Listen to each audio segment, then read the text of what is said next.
So, the IASB changed something in financial accounting standards.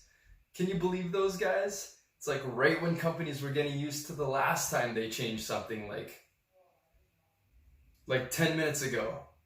Get this. Now companies have to show their operating leases on their balance sheet. It's like, thanks IASB. Of course I wanted to show the whole world how much debt I actually am in. Leases used to be shown in the footnotes of financial statements. And this used to be the popular way of doing things because they didn't show up in the balance sheet. Enron executives are probably thinking, thank God they didn't do this like 20 years ago.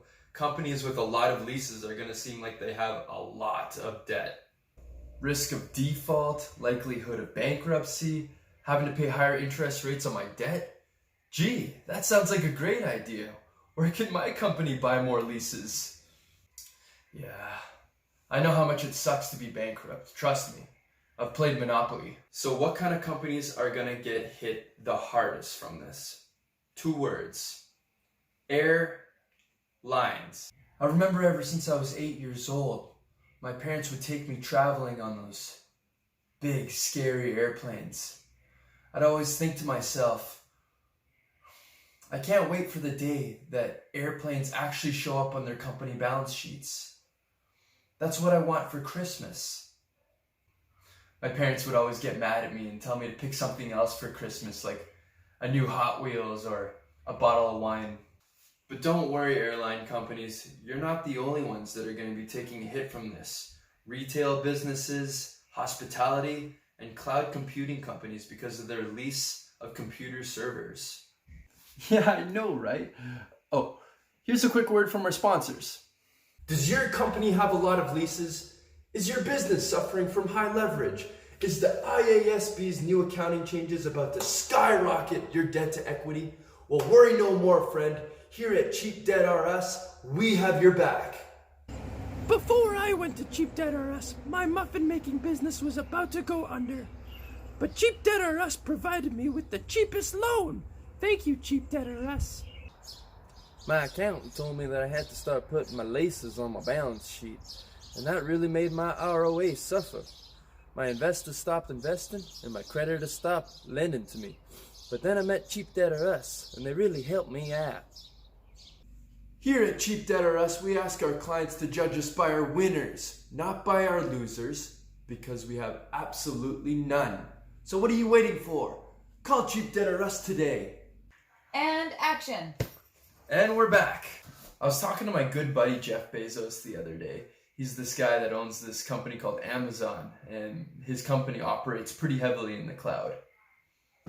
I was telling him about these new accounting standards being implemented, and he told me that Amazon has $8 billion in long-term debt, $6 billion in long-term capital leases, and $6.5 billion in operating leases.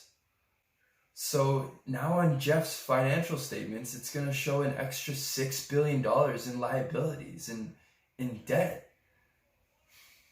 That's a lot of leverage. Imagine what you could do with $6.5 billion. Jeff is a pretty wealthy guy, so I think he'll be able to handle the accounting switch financially, but I feel quite a bit worse for my roommate. Mark Benioff. He's the CEO of this company called Salesforce.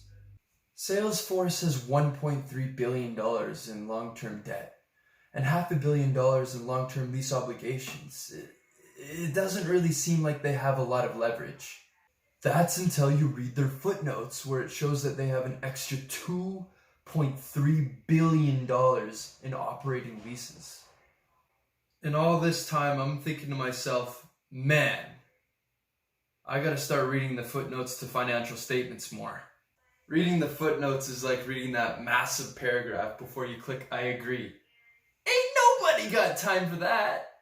If there's 2 things that I've learned while growing up and becoming an adult, it's that 1, cheese is really expensive. And 2, business is all about ratios. I'm talking earnings per share. I'm talking debt to equity and return on assets. operating leases being placed on the balance sheet is going to create more depreciation, depression, sleep deprivation, and with more depreciation comes a lower earnings per share.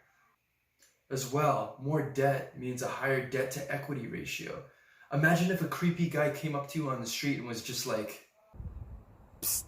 Hey kid, you want to buy a debt to equity ratio of 2.3? This here is the good stuff. the answer is no. Say no to high debt to equity ratios, kids. Unless they're in a really stable market, most companies can't handle a ratio past 1. Another operating efficiency ratio that companies are going to take a hit from is return on assets. Now, not only does the amount of the lease get added to your liabilities, but there's an equivalent asset that gets created for it too. So, now that your assets are increased, the amount of income that you're comparing to it looks tiny. So even while these ratios are getting affected, I don't think that cloud companies are going to get hit on the stock market once they make the necessary accounting changes. So now that leasing is shown on the balance sheet, there's not really an advantage of using leasing over debt. I imagine that companies will probably just do whatever is cheapest, whether it's leasing or equity, debt, or insider trading. So, to lease the asset or to buy it? This decision is going to change for companies in the near future. It all comes down to what is economically more suitable. Either way, they're going to have to record depreciation. No longer will leases have the financial handicap of being able to hide from the balance sheet in the trenches of the footnotes.